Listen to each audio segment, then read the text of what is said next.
Are you ready to see what I've been knitting? Let's talk about all the things I've been knitting so far this year. Welcome back to KnitCheek. My name is Natalie. I am the cheek behind KnitCheek, and today we're going through all the things I've knit in 2026 so far. 2026 has been a little bit of a dumpster fire for me, honestly. It has just been a little overwhelming. I've been having a really hard time juggling everything that's going on. I have been putting a lot of pressure on myself to try to get back to posting 3 videos a month, and I just have not been able to do that. I've just really been able to do 2, and I need to stop doing that. It's fine. Like, I just need to be fine with it. This is a season of my life where I am busy with other things and I need to post less, whatever. That's fine. I'm also knitting less. Not to say that I don't have, I'm actually surprised by how much I have to talk about today, but that's what happens when you wait 3 months to talk about everything that you've been knitting. I have been knitting a little less. Ironically, last year I came out with a video of how I knit twice as much, and 2025 was an excellent year for knitting for KnitCheek. It's not the same. It's not the same this year. The seasons are different and life is different and life throws things at you and things change. So I am knitting a little less output than I was last year, but that's okay because I am not a computer. I like to tell myself that whenever I'm hard on myself. Like, I'm not a computer. I don't know why. That's just the phrase that I use. I also feel like I talked about in my, what video was it? Like my Make 9, that my channel may shift a little bit and I'm planning on doing less knitting podcasts. However, I did not mean like that I would stop doing it. And I did see myself doing it more often than this, but I promise I will at least do one every 3 months, like a Q1, Q2, Q3, Q4. But if I have enough to talk about, I will do more than that. Also, I'm done with counting the episode numbers of a knitting podcast. I'm just done. I'm done doing it. I can't keep doing it. It's like once it hit 20 something, I was like, I can't be in charge of this. So I do have a playlist though of all of my knitting podcasts here on YouTube. So I will link that in the description if you ever want to watch them in order. They're in order on the playlist by the date that they're posted. So you're welcome to do that. And I hope that's just as helpful as like throwing a number on this. So if you want to binge some cheek, I'll leave that playlist in the description below. I think that's all the things I wanted to talk about before I jumped right into all of the things that I finished since 2026 started. But I think maybe real quick, we should talk about what I am wearing. This is the Friday Slipover by Petite Knit, and I knit this in Purl Soho Good Wool, and I knit this as a buddy knit with Casey from Young Folk Knits, who I don't think has finished hers yet. She's making a really pretty V-neck version with like a two-toned, two-color thing going on, and I cannot wait to see when she posts pictures of that. So that's what I'm wearing, which means we can move on to my finish objects. I label my projects by number by when I started working on them this year. So project 1 is my Lana vest, and it's actually a project that rolled over from 2025. So it is something I started last year, and this version of it I started November 24th. And if you're wondering what I mean by that, I did try to make this with another yarn earlier in 2025, but I just didn't love the way that the cables were looking. So instead, I knit it with Quince & Co. Osprey, which is a really lovely yarn for cables. I've also made a book club cardigan with their Lark base, and I just feel like those yarns that they carry are great for cable definition. So this is Quince & Co. Osprey in the color Wasabi, which was kindly gifted to me from Quince & Co. And I used 5 skeins to make my Lana vest. My Lana vest is actually 409 grams, so I could have probably made it a little bit shorter if I was trying to only use 4 skeins of yarn, but I used 9 grams of that 5th skein. Like I said, I started this November 24th and I finished it January 24th of 2026. So that is a total of 61 days. This was a really enjoyable knit. I really love working on cables and I found it relatively easy. I think the only thing that was a little hard to grasp was splitting the hem. But other than that, I love it. It's got this kind of oversized boxy fit to it.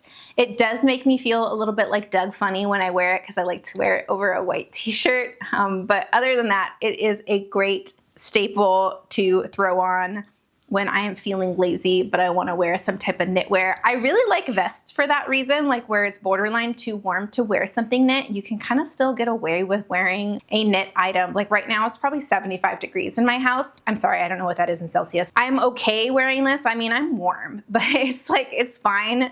So I'm really loving vests as something to wear, especially in this transitional season where we are leaving winter and entering spring. So that was my project number 1 of 2026, the Lana vest. My project number 2 of 2026 is probably one of my favorite knits that I've ever made. And I know I've probably said that a lot, but I really do mean that with this. I feel like this thing is stunning. It's an impressive piece, and it was incredibly enjoyable for me to make this. I really liked every step of it, and that is the artist shawl. This thing is massive. I just feel like it's so beautiful. And the colors are so on brand with, like, I don't know, everything that I like, kind of neutral. You know, there's some contrast there, especially with that brown color. But yeah, I mean, this thing is crazy. So I started my artist shawl August 18th of 2025, and I finished it March 11th of 2026, which is a total of 205 days. This is a project that I put on hold when I went to Rhinebeck. I didn't bring it with me. And then I had to order another color because I originally only owned the cream, the tan, the green, the dark green, and then I also had a marled one that I didn't end up using, and I wanted something that was a little darker for this motif, which is mosaic knitting. When I originally bought this yarn, I intended to knit a colorwork sweater with it, so I actually do have some left over, but I just didn't know what I was doing with it. It was one of those instances where you go into a yarn shop and you buy yarn without like any idea what you're doing. The yarn is Sunday Knits, and I actually bought this from Carol, who is the owner of Sunday Knits, and she has her little shop that's open by appointment only in Northern Illinois. And I actually have clips of that in my I visited a fiber mill video, which I'll link in the description, where when I was in Illinois, I went to a fiber mill, and then I also went and visited Carol at her studio. And she had so many beautiful colors that I knew I wanted to do something with color work,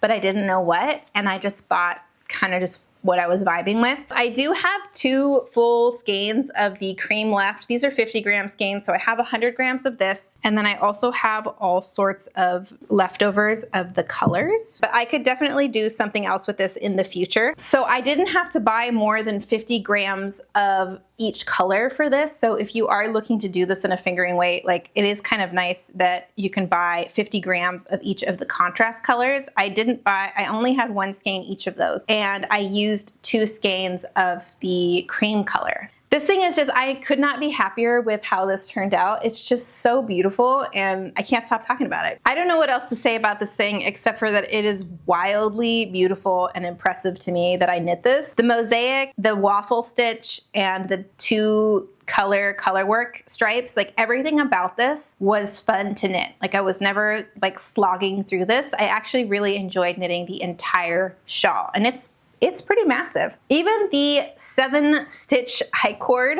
was not as bad as I thought it was going to be. 10 out of 10 for this project. This thing was just such a pleasure to knit, and the photos we took of it are probably my favorite photos I've ever taken for a project. Those are up on Ravelry. I still have yet to post them on Instagram. I always post my photos on Ravelry as soon as we take them, and then sit on them until I can like write up a description and everything to post on Instagram. So if you don't follow me already on Ravelry, the links for Ravelry and Instagram are always in my description. Next up is a project that I actually don't have with me. I literally just gifted it this morning, and those are my Christmas socks. And I started those socks on December 1st, 2025, and I finished them on March 10th. But I have since renamed these my bestie socks, because this is the first pair of socks that I've ever gifted, and I would like a round of applause, please.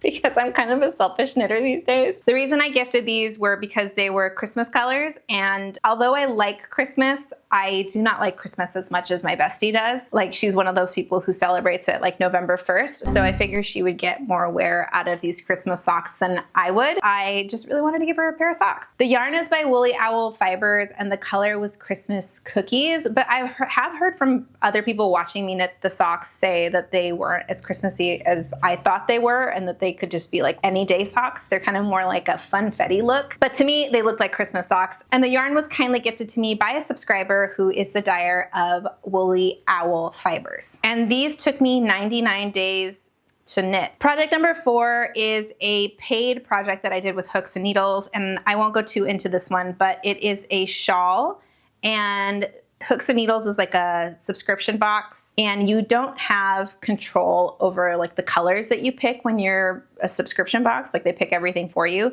So I had intended on gifting this because the colors are not something that I would have picked. But after finishing it, I paired it with one of my favorite blue dresses for the photos, and I kind of liked the way that the two look together. So now I'm not sure. I may still gift this, but I also, if I can't like think of somebody perfect to gift it to, I may just keep it as a shawl that I wear with that dress. Project number 5 is a test knit. So I actually can't tell you or show you it, but I can show you the yarn, and the yarn is Garamond worsted by Ampersand Fibers, and I have a yellow, an orange, and a green. So you're definitely going to want to follow me on Instagram if you want to see the pics of this when I am allowed to post them, which I think is next month when the pattern comes out, so stay tuned. It's really cute. I'm really, really excited about it. I really like that project. My last finished object is my Screen Time socks. This is project 7 of 2026. This is a basic sock.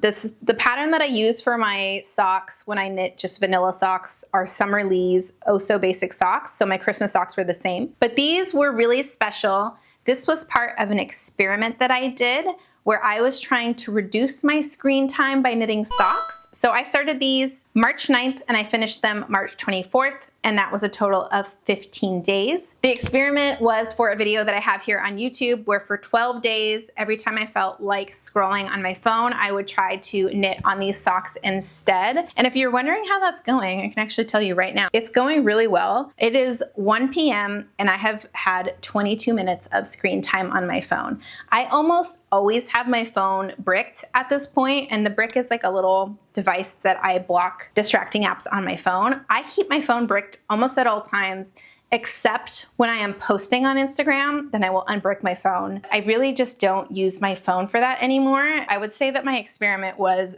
successful. I no longer feel an attachment to my phone. I feel like I have so much more time in my day. I am sleeping better. I'm going to bed earlier, waking up earlier, and just overall feel more rested. So thank you to these very special pair of socks, which I am calling my Screen Time socks. This yarn was yarn that I picked up from a Woolen Affair. Yes, at Rhinebeck Weekend, and it is Explorer Knits and Fibers, and it is the color Fire. And the orange is just some knit pick straw that I had. I did a contrasting heel and toe, and just a little pop of color on the cast on, which is a German cast on, if you're wondering. I don't know. This is a forethought heel because for the experiment, I wanted to just be able to knit in the round every time I felt like scrolling and not have to go through a heel flap and gusset. And I found that that worked really well. So those are my Screen Time socks. If you haven't watched that video, it's probably one of my favorite videos I've ever made. So I will link it in the description. I feel like I'm going well, like the pace is good. We're doing this fast.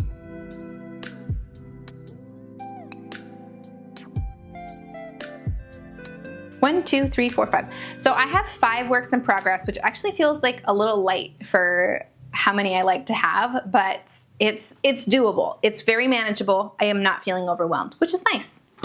Project 6 of 2026 is my Traveler's Hoodie. This is a pattern by Andrea Mowry, and I started this on February 25th, and I have done the body. I actually love starting patterns bottom up because you get to start with like the juiciest part of just knitting in the round, and then you do the hard stuff later. So I feel like if you've got a project that you're like, oh my gosh, I'm so over this project, and you need like a relief, bottom up patterns are the best. Are they the best for trying on? No. Are they stressful because you don't know if it's gonna fit? Yes. for the majority part, I really do enjoy knitting bottom-up patterns. So this is how far I've gotten. I just now split, so you can see that's how much I knit so far for just knitting the front part of it. This is a really scary pattern because look how much it like stretches.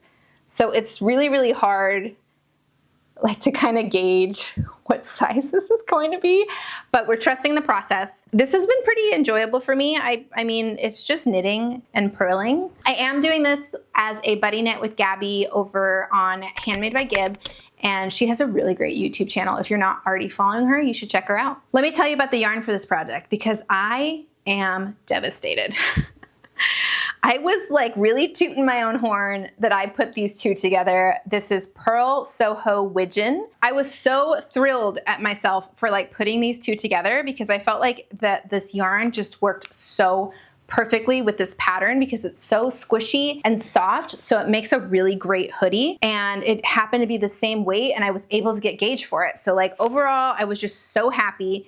And this is Purl Soho Widgeon, which has been discontinued. So I'm devastated. I really am devastated because I was really excited to share that with y'all and be like, dude, this yarn for this project. It was a little pricey, full price for a commercial yarn, but Purl Soho frequently has really great sales. And I would say when it was on sale, it was a great price. They do still have a baby yellow color and a baby pink color. And I don't know how much of that they have, but as of this video, they have those two colors if you're interested, and they're on sale because it's being discontinued. However, they do not have the green color anymore. I'm sad. This yarn was gifted to me by Purl Soho, and I am an affiliate link with them. I always have my affiliate links in the description, so if you're ever looking to shop any of those places and you would like to support this channel at the same time, you can do that at no extra cost to you. And it's much appreciated here at the Cheek household. I am really devastated about this because this is like, I honestly really love this yarn and I would have knit more projects with it, but alas. That is my Traveler's hoodie. I'm so excited to finish that. I feel like I am going to get so much wear out of that. Such a good pattern by Andrea Mowry. My next project is what I am calling my camping beanie because I went camping and I needed a project, so I cast something on. I needed a small project for camping, and I was actually working on my screen time socks at this point. But one of the rules I had for the experiment was that my socks were not like to take over my normal knitting. So I needed another project to take camping with me. And that is my camping beanie.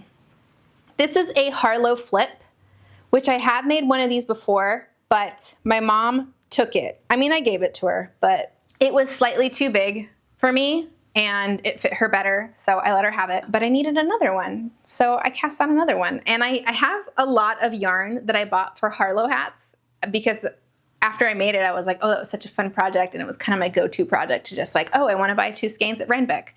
Harlow hat. So this is 2 colors. The first color, the green mallard color, is leftover from my Come Back Again cardigan. This is yarn by North Bay Fiber, and it is their DK Heritage. Although I think they may have changed the name, but that's what it was called at the time that I got it. And then while I was at Rhinebeck, I knew I had this extra skein, and so I was shopping for a color that went really well with it. And this color is, I don't know what this color is. I'm gonna take out the center for you because I love you. It's called Something Wicked, and this is their Dream State, which is a worsted weight yarn. And I'm loving the colors together and how it's working up.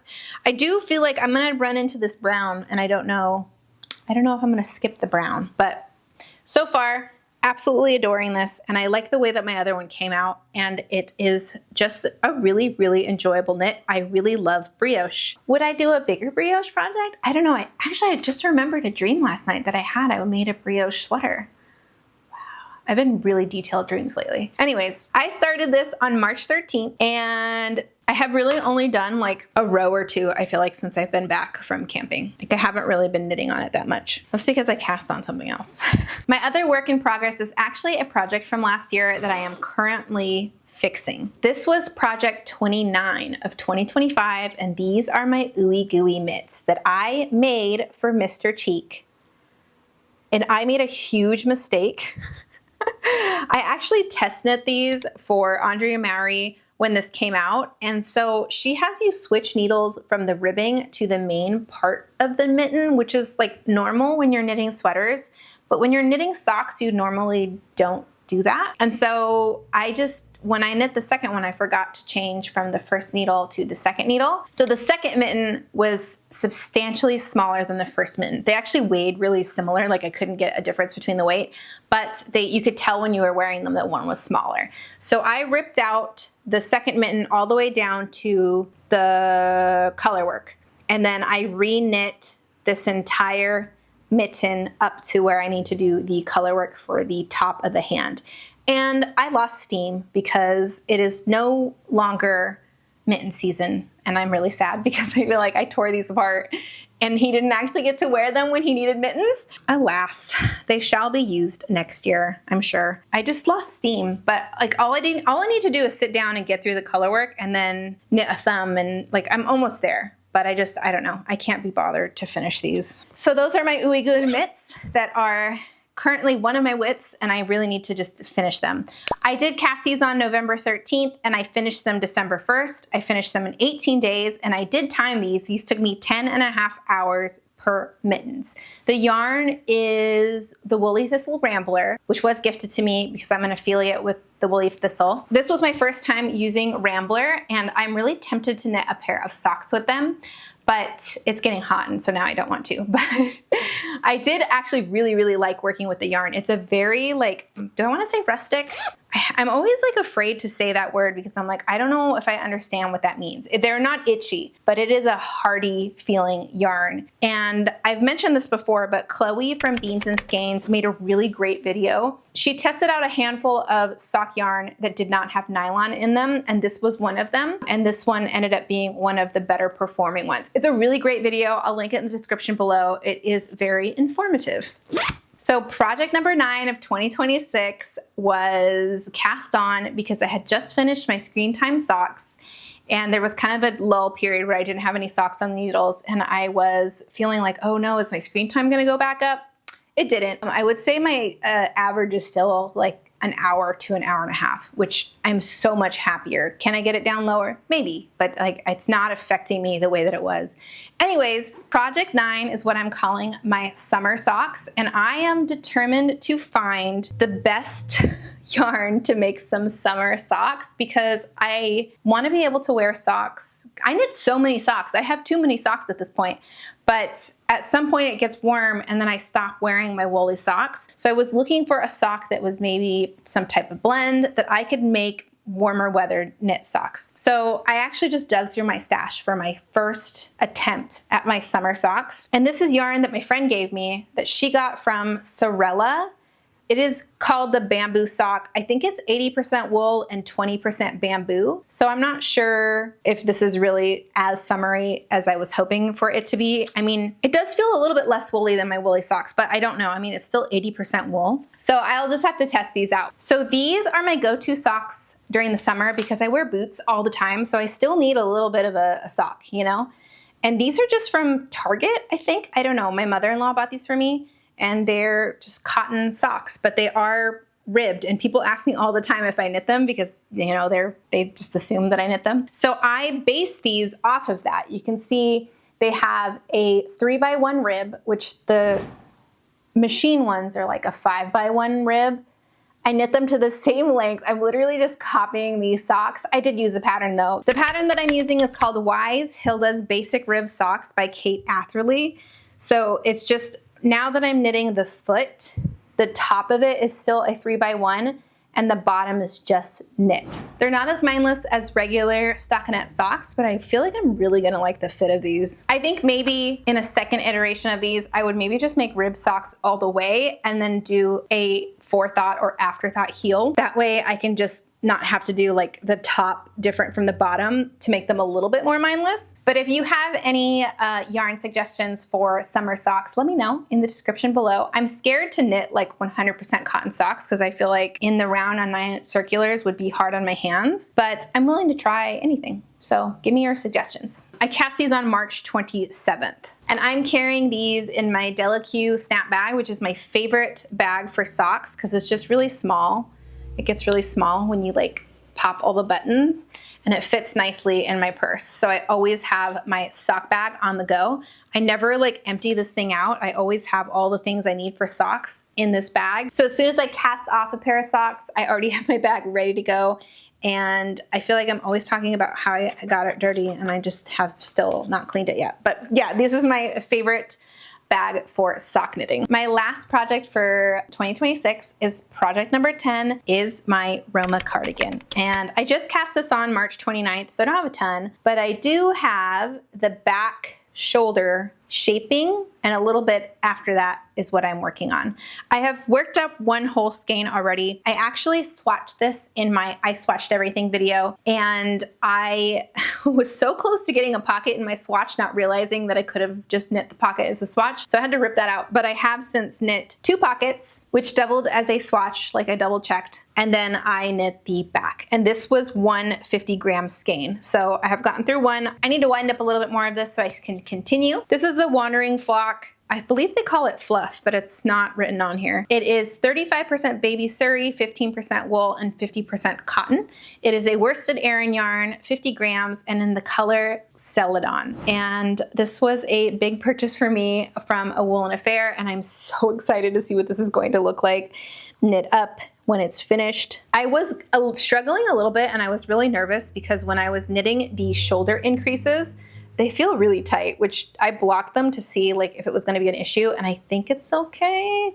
But knitting this part really hurt my hands. I think because you're increasing on every row, so it's just so like tight, and it's really hard to like loosen it while you're doing it. So knitting up to here was painful for my hands, and I was worried that I would not be able to knit this like as fast as I want to, because I would have to take it slow. Since I have stopped doing the increases, I feel like I'm fine. So I think it was just that section that hurt my hands, and I'm really glad that the rest of it's not going to, because I would like to jam this out because I'm really excited about it. I don't know if I'll actually get to wear it because spring is here in Southern California, but it's also not. It's, you know, it's, I have a theory that Southern California has beautiful winters, and then we have pre-summer, summer, post-summer, and then winter. And that's it. Like, we really don't have a spring and a fall. I mean, we do, like the flowers are blooming. Like spring is like 80 degrees already. So there's no like springtime sweaters. Like I know that there are on some other areas of the United States. That leads me into my plans for spring and what I plan to be making in the coming months.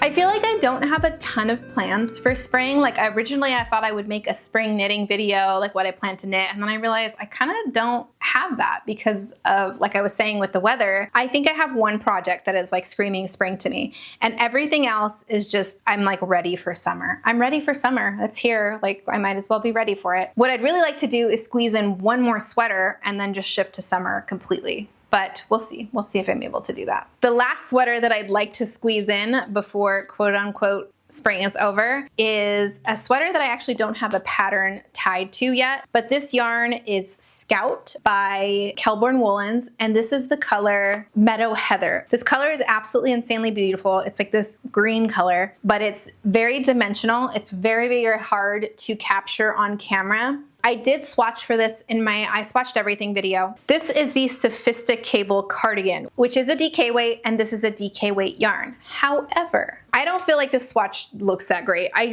think that the pattern was written for a fingering and a mohair, like so many patterns are. And sometimes I feel like you can really tell the difference when the swatch that I made, I think I'm actually off gauge here. It needs to be slightly bigger, so it would need to be even more airy. And I just don't like the way that it looks with the cables. So I'm going to go back to the drawing board with this. Some patterns that I have in mind are the Lauder by Rebecca Clow, or the Pearl Jacket, which is one that's been in my like queue, not my queue, but my favorites for forever. So that could be something that I do with this yarn. And I think that I might do a project vlog as well. That way I just am motivated to finish this in a timely manner. So let me know if you want to see that. So that's the last sweater I would like to squeeze in. This was also gifted to me by Kelbourne Woolens, and I am very appreciative. The only actual spring knit that's really calling out to me is the Fleur Tee by Brianna Mason, and I bought yarn for this last year at the LA Yarn Crawl, which is coming up. It's like around the corner, so I've already had this yarn for a year. And this is a yarn that I picked up from Wild Fiber Studios in Santa Monica, which was one of my favorite stores that I went to on that crawl, by the way. And this is Bay Shore Fingering by Sea Change Fiber